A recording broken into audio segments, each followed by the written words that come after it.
Welcome to the Phoenix Prosperity Podcast, where wealth meets legacy. Join your host, Tim Fergestad, as we explore the journeys of Phoenix's finest to success and beyond.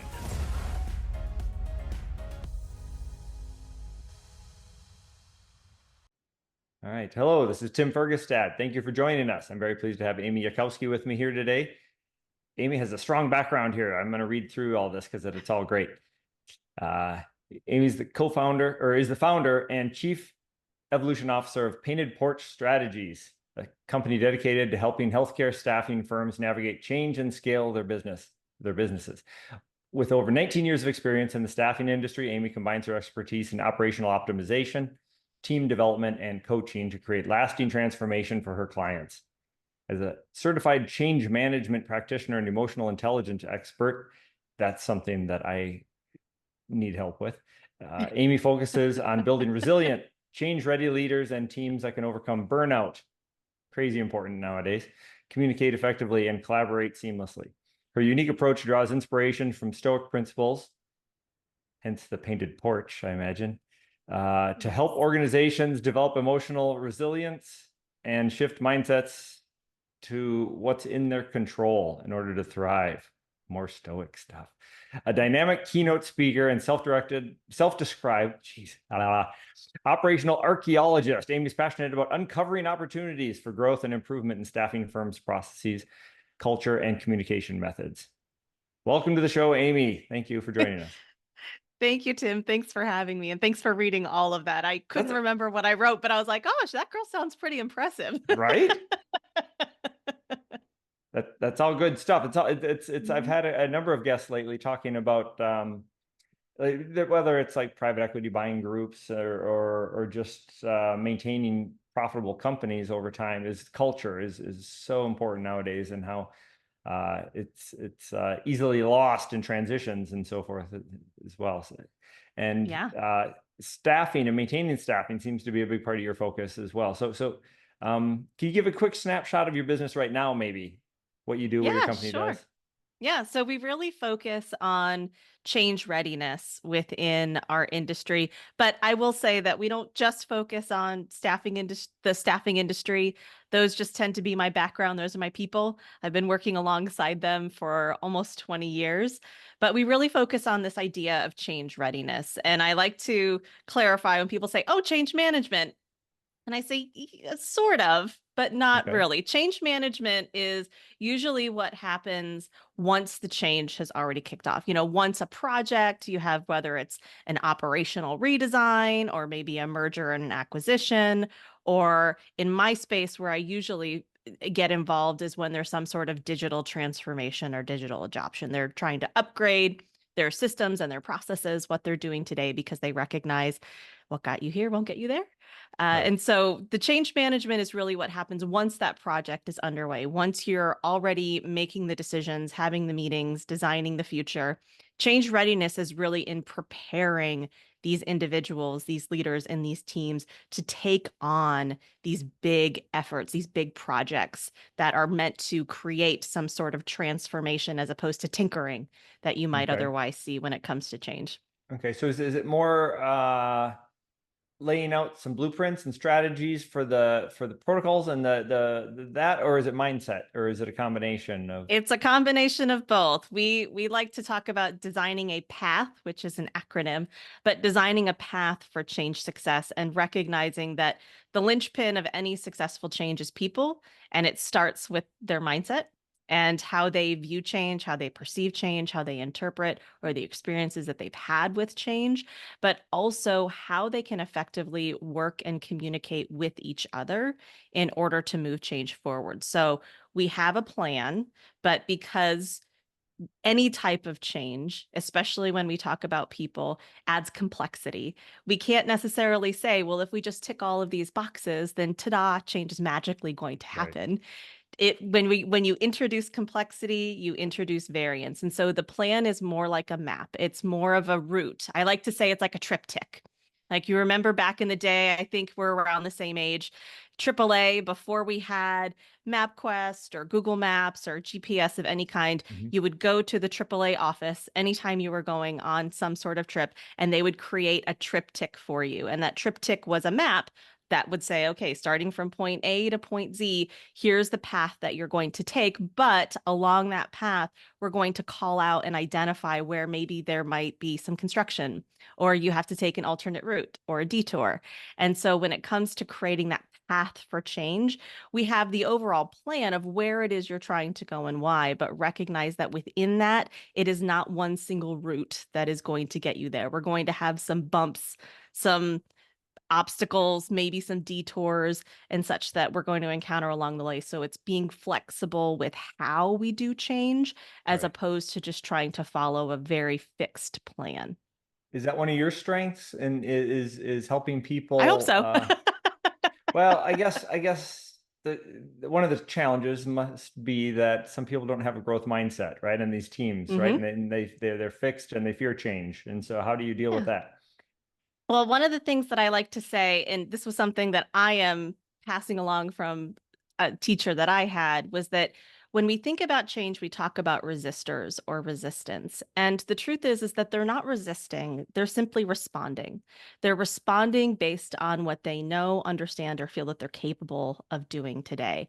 And often that resistance is just rooted in a need to know more, a need to understand more. So yes, we do focus a lot in our training and our prep and our coaching around growth mindset and how you can start to shift from fixed to growth mindset.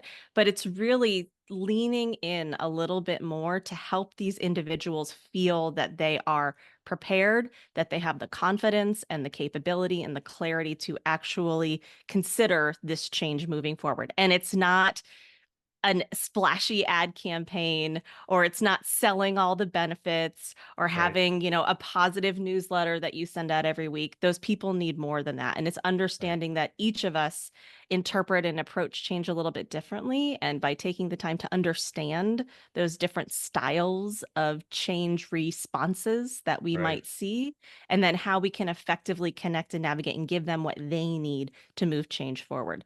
Right. Knowing that statistically, there's still going to be about 5 to 10% of people who are just stick in the mud, fixed mindset, not going to Right. move. We're not going to Right. spend our effort on those folks. We're going to spend the people that are more hesitant, not outright resistant. Right. That's very interesting, though. That's a great point. They they're responding, not resistant, right? You're Hmm. reframing it in a way you can get a handle on it, right? You Right. can um, and then try to equip them with some responses and some tools so they can respond more productively, constructively. Yeah, Okay, I exactly. like that. Very cool. Mhm. Um, okay, can you give an example of one of your clients, right? A typical or maybe an ideal situation where somebody needs your services and how you help them. Yeah. So typically, like I said, it's usually an organization that is preparing to go through some sort of big change in their organization. Okay. Usually, it's driven by some sort of technology adoption because when it comes to technology, we're not usually upgrading our entire infrastructure every couple years. This is something that happens maybe every 5, although I will say I've seen sometimes 10, 15, even up to 30 years where they've been on the same technology systems Okay. and they recognize, yes, we need to move forward. And you can go about it two ways. You can go the traditional route, which says, all right, we're just going to do a big announcement. Congratulations, everybody. We're going to be doing this new change. We have this Please new watch this technology video. coming. Please watch this video or maybe attend this town hall. And don't worry, a week before we go live on it, we're going to give you some training so that way you have everything that you need and you can move forward. Now, we may throw in a newsletter here or there that talks about some of the features and benefits, Mhm. but this is pretty much how I would say 95% of organizations approach change. The other side is say, we recognize that change is going to be a big lift for a lot of people because change itself, one thing I want to point out is that the problem failure doesn't happen when it comes to change in the change itself. Change is just an event. It's a thing. It's a new Mhm. technology. It's a new Right. job. It's a new location. It's a new role, whatever that looks like. It's a new company. The change itself is not where trouble brews. Where trouble brews is actually in the transition, asking people to make adaptive changes in their lives. And Mhm. that's really where resistance can happen. So if the organizations that want to be successful, that recognize, listen, we actually want this to go well. We want people to be fully aware, fully apprised, fully capable to make these big decisions about what our future is going to look like as an organization Right. versus just trying to recreate what we already have, and which is inevitably going to lead to project delays, cost overruns, and low adoption or complete burnout and exhaustion. The ones that say, you know what, we actually want this to be a really good thing. We want people to be excited and positive and really embody and feel the benefits of this over time. Right. We're going to do this prep work beforehand because we want these people to feel fully prepared for what's next.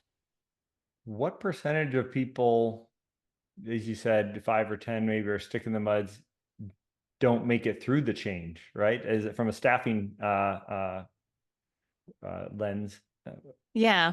What percentage? That's a great question. I would say it's not usually immediately evident. It usually happens over time and often towards the end or even after the supposed change is done, right? That whatever that go live, whatever that threshold looks like, you'll see over time there are individuals that may struggle with the adoption, but then there's ones that just refuse to adopt what is new, what's changing. And I would say it's probably less than 5% truly. There's people that might need a little bit more handholding, maybe need a Right. little bit more guidance, but there are going to be probably about 5% or so that say, you know Okay. what, I'm out of here. And that's okay. And because Oh yeah. you're moving in this direction, and if they don't want to move in that same direction, then there's not alignment and Yeah. you're not on the same purpose boat, right? You Right. might need to find a different vehicle going forward. Right. Right. And I feel like such changes are an opportunity to perhaps uh, uh, reassess who's on the boat. Yeah, Right? absolutely. Yeah. Absolutely. Yeah. Okay. And oh, go ahead. Go ahead. No, no, no, go ahead. Yeah, I was going to change topics. You go. We can change topics. We can shift. I could talk about What? this for hours, Tim. All So, right. All so right. What size companies, or what's the range in which you work with? yeah, we really aim for small to medium emerging enterprise organizations. So some people look at that through a revenue lens. A lot of people in my industry measure that through a revenue lens. I don't tend to necessarily look at it through a revenue lens. I look at it more from a people lens because that's who we're asking to make Mhm. these changes and what's the dynamic, what's the makeup. So I say somewhere between like 50 to about 250 employees is Okay. usually the range that I look for, and organizations that have been in business for at least 5 to 8 years and starting to either experience growth, that they recognize, you know what, we need to make some shifts, some pivots to how we're running our business to take us to the next level. Or maybe they're experiencing some stagnation and they say, you know what, I think that how we're doing things and maybe who is doing it and in what ways, we might want to reevaluate that and see if there's opportunities to make it more optimal, more efficient, but most importantly, more effective. Okay. Okay. If someone is listening to this and they know they have a change coming, what's sort of your advice for them? Do you have any tips or I uh, do. If you are first and foremost, the earlier the better that you can get in front of this change. Don't assume that just because people want it, that people are capable of making it happen. I think that's a big disconnect. I do have conversations with prospective clients often, and they say, you know what, we're not worried about this. Everybody knows. They all want the new technology. They've been asking for it. We even did a survey, and everyone said, yes, we want new tech. And I always remind them, I say, Desire and capability are two very different things. Right. Just like we know in our personal lives, there's lots of things, and I'm sure, Tim, you could attest to this too. There's lots of things that you've wanted to change in your life personally or even Yep. professionally. And yet, Yep. for some reason, whether you've set SMART goals or you've Yeah. adopted atomic habits or whatever the fill in the blank is that you've tried, you find that sometimes you still can't get it across the finish line. Right. And it's because it's not a technical matter. It's not a matter Right. of doing the work. It's a matter of how you adapt to make that happen. So I would say Yep. first and foremost, don't assume that just because people want it, that they are ready and capable to do it. But one of the first things that we like to do as part of our engagements is conduct an audit, a readiness audit. So our readiness audit measures 6 different areas across the organization that are probably a little bit different than what you might think. Because again, at the end of the day, readiness and effectiveness and moving change across the finish line is not a matter of completing a set of tasks on a project plan, but it's actually getting people to move and adapt forward. So the areas that we look at are individual mindset. How do people feel about their job? How do they feel about the work that they are doing? How are they showing up to work each day? Are they feeling energized or maybe drained? How are they working as a team? Do they even have a team? Is it just a team in name only? How are they working to support one another? How are they communicating across that team? How are they effectively sharing or challenging ideas within the team? How are they functioning as an operational mechanism? Like, are there processes and maybe their systems? How are those working or supporting them in the work that they do? And then, do they have trust in the organization, in the leadership? How are they actually um, communicating these ideas to their teams? And is the team like, yeah, that's nice, but I smell a rat here?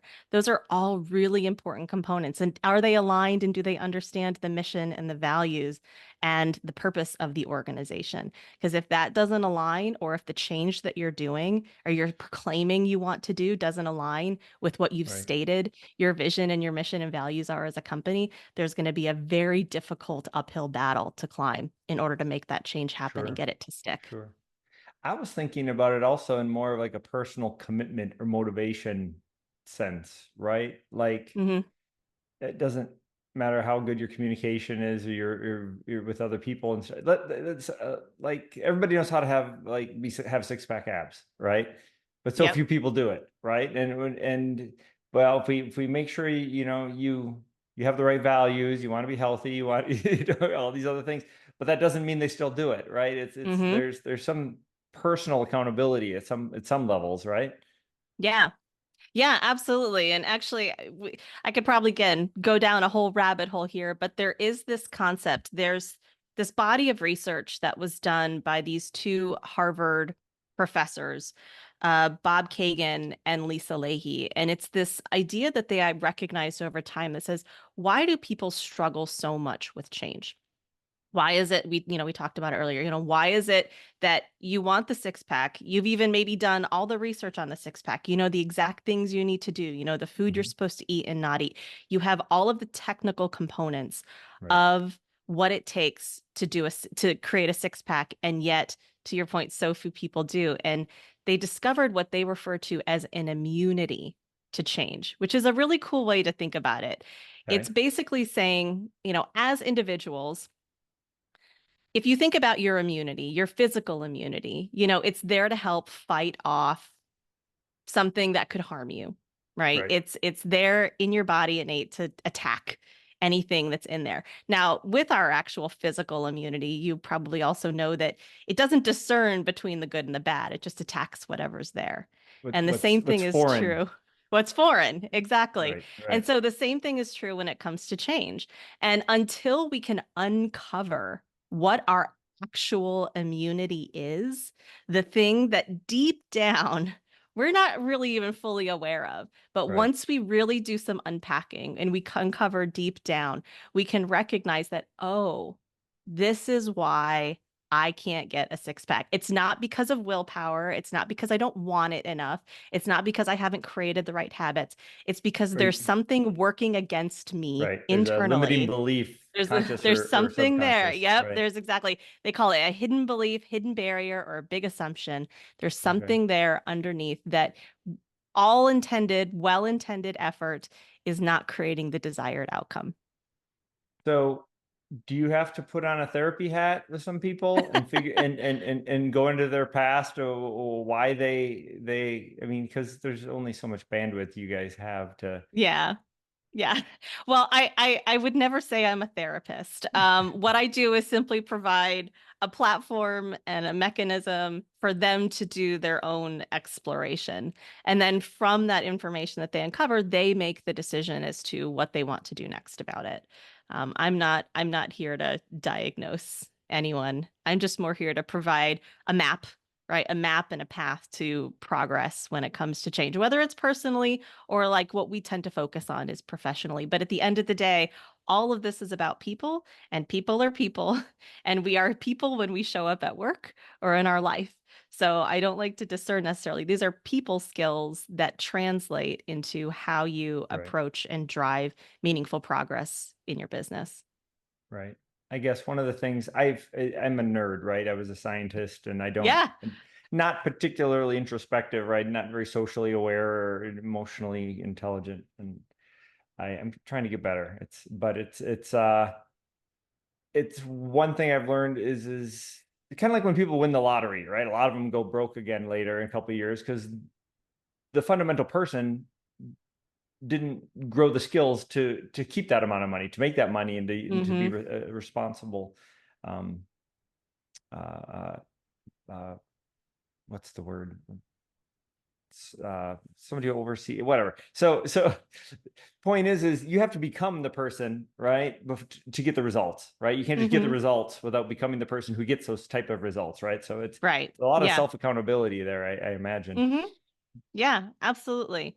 And that's why a lot of what we do is training, but a lot of coaching, a lot of support. You know, the typical engagement with us is about 12 months, and it's about 3 to 6 months prep, 3 to 6 months pre, getting all of those pieces in place, getting all of Okay. those people well primed and Right. confident and capable and curious. So that way, when you do flip the switch and you decide to embark on this change initiative, and the truth be told, start accruing a lot more money and bills and licensing fees and everything that go along with that, and bring Right. in a bunch of other experts, that it's time and money and resources well spent. Okay, excellent. So what's one of the biggest challenges you've had to overcome in this industry or your career? I will say one of the biggest challenges with this newer hat, I've been doing this for about 4 years, Okay. is educating the industry on this idea of change readiness. Again, like I said, the knee jerk is Right. to think about change management, and even change management as a practice gets, it's a mixed bag as far as it's whether it's considered successful or not. And I would argue it's not as successful because of the gap, the lack of this readiness piece of it. But I would say it's convincing organizations to invest in this upfront. And I think you can appreciate this, both you and your wife. It's basically investing in wellness as opposed to disease management.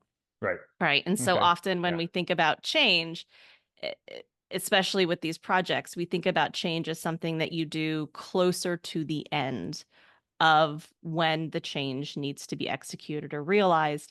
And that very much becomes disease management. It's like, oh, our project is going off the rails. Our people are struggling. We are over time or over budget. Now we need to do change work. And it's like, yes, but it's still going to it's not going to save you that much time, because there's a lot that you have to work through in order to Right. move forward Right. effectively.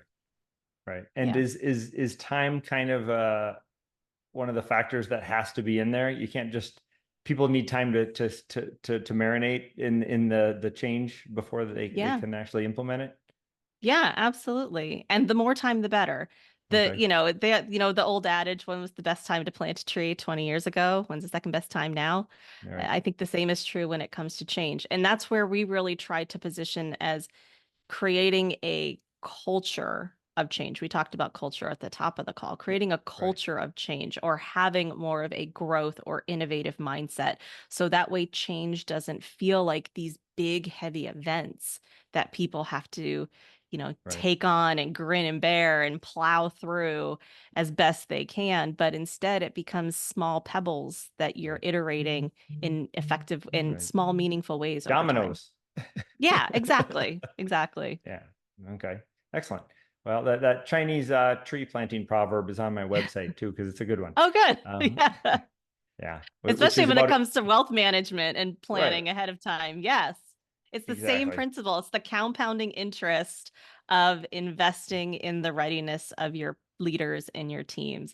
If Over you time. have, Mhm. yep, because over time they're just going to get stronger and stronger and more capable, and then it becomes less of a thing that Right. has to be managed. Right. Right. Okay. Well, and speaking of investments over time, right? A lot of people looking towards the future and looking at how they can maybe replace their income, right? Start dialing Hmm. back, particularly since COVID has come. There's been a lot of people talking about lifestyle changes and people trying to have a little more freedom, right? And part of it's Yeah. creating passive income. Hmm. What are your thoughts on that? Oh, well, I'm all for that, but I think, Tim, I'll need to lean on you from your expertise when it comes to passive income. Constantly finding ways, like even within our business, originally, when we came up with this idea of the painted porch and what it is we wanted to offer, just to give you a perspective, I left my job at the end of 2019, my very nice, cushy tech job at the end of Okay. 2019 to pursue this big effort. And Okay. we had plans to launch as basically fully in person, primarily 3-day workshops. We know what happened after that. And so, Yeah. yeah, so The basically universe laughed at March, you. the universe said, ah, about that. Okay. Pivot, right? And so basically around February or March, we recognize, okay, we're not going to be able to offer the services in the way that we originally planned. So let's take everything that we've already developed, all of our workshops and our programs, and let's put them online. And so let's make them so they can be available for on-demand viewing. And so that has been a nice way to introduce a little bit more passive income than the very high touch B2B advisory and consulting work that we otherwise would do. And so that way, regardless of the organization, their size, their budget, their resources, they can have a path to the porch. So that way, if they can only afford maybe, a few $1,000s, they can have that and they can have access to the training and the learning, and they can then just take it and, ideally lead their organization themselves. And if they need a little Okay. help along the way, we'll help support them. But we've tried to do that and implement that so that way it's not all the eggs in one basket. Right. Okay. I touched on it earlier, but a lot of people may not know what the Stoic philosophies are. It came from the word Stoa, which is the basis for your company name. Do you want to quick Mhm. explain that, please? Sure, absolutely. Yes. So you did pick up on it, which means you are a studier of Stoicism. Stoicism is an ancient philosophy, although it's very much has modern applications and practices. I like to say it's the philosophy of the streets as opposed Yes. to the philosophy of the big buildings. And Stoicism itself High was formed. philosophy where Yeah. people debate about if we're all in a computer simulation or not. Right. Right, right. Ultimately, I'll summarize it this way, and you can definitely add your 2-cent interpretation, Tim, as well. But Stoicism is all about how do you navigate this world of other people, and how do you navigate it in a way that ensures that we are all being effectively seen and heard, but also recognizing what is ultimately within your complete control, which is Right. just what you think, what you believe, how you respond, and how you treat other people. And the difference between Stoicism and some of those other more well-known, I would say well-known philosophies, the Socrates, the Plato's, the Aristotles of the world, and so on, is that it was meant to be a place that was welcome to everyone, and everyone was welcome to join on what is essentially the translation of the painted porch, to your point. Right. The So we stoa. try to bring, Stoa the stoa poikle. So we like to bring that mindset and that philosophy into the teachings that we provide, because essentially we want everyone to be able to show up as their best selves for themselves, as well as for, as Marcus Aurelius would say, their cosmopolis, the other people that are within their sphere, their circle, their team. Right. Okay. That's great. Yes. Yeah. The day-to-day philosophies that people would talk about, right? When you're at the coffee shop or whatever, you're trying to deal with problems of reality and how to best do that. And that is not being reactive like so many people are nowadays, right? We're all just watching Yep. TV and getting, fear, react. Look at me. Right. Yep. Okay. Excellent. Yeah. Well, so I wanted to ask you about where sort of your clients are. Are they national? Are they focused here in Arizona? What's your geographical A little both. focus? A little both. When it comes to healthcare staffing organizations, there are several throughout the United States. They are heavily on the eastern seaboard, a lot in Okay. Florida, but there are some clients that I have worked with locally here in Gilbert and the surrounding area in Phoenix, Okay. because again, we're all experiencing change in some way to some degree. It's just how do you want to prepare your people and your organization to be the most effective, the most successful with that change, so that way they feel the most empowered to lead it, to speak up, to stand up, to challenge one another, and really make growth happen, as opposed to a little bit of change theater that can otherwise Right. present itself. Yeah. Okay. Excellent. So what's coming up? What are you excited about? What's on the horizon for Well, the painted porch? Yeah. Well, we have a lot of talks coming up, which is really exciting. Actually, in a couple weeks here locally, my husband, who is also one of our business partners, he's our MC, our master of communication, Okay. Rob. He is going to be speaking at Cahoots in Phoenix, which is a co-working space. He's going to be speaking there I on, had I the think, manager of Cahoots on my 15th. podcast. Yeah, it's such a cool concept. I first found out about it several years ago. I think it was pre-COVID. I went to an event there and I absolutely just loved the environment that they've created. And they regularly have learning opportunities for people that you Okay. can come to, whether you're a member or not. It's free. They feed you. It's great. It's basically like a lunch and learn, but he's going to be speaking about how to basically get your point across, how to get your message broadcasted and heard and effectively received in as quickly as possible. So he's going to be doing that on August 15th, I believe. And then we have a lot of talks and workshops coming up with some different conferences, because, conference season is upon us soon, coming up in the fall. So we have a lot of conference talks and keynotes that we're going to be giving. Okay. Excellent. Yeah. Excellent. A lot of travel. A lot of travel. Yes. Okay. Boston, Vancouver, New York, possibly Chicago. Yeah. A lot of travel. Okay. Okay. Awesome. Mhm. Awesome. All right. Well, thank you, Amy, for joining me today. Thank you, Thank you, everyone, for Tim. watching. Very much appreciate it. If anyone wants to connect with you, what should they do? Where can they find you? Yeah. So they can go to our website, which is paintedporchstrategies.com. And they could email me, amy@onthepaintedporch.com. And I'd be happy to connect. Even if you just have questions about what is this thing called change? Where do I get started? How do I go about it? Or maybe if you're in the midst of it and you're like, I don't know, is this going off the rails? We can talk about it and give you some really practical takeaways that you could apply right away, just to help steer the course, get back on the course to progress. Okay. Yeah. Awesome. Thank you very much. We appreciate you being on and sharing your stories and your insights into success. Well, thank you for having me. All right. Thank you. Inspired by our guests? Visit PhoenixProsperityPodcast.com/guest and join us on the show and share your success story with Tim. The spotlight awaits.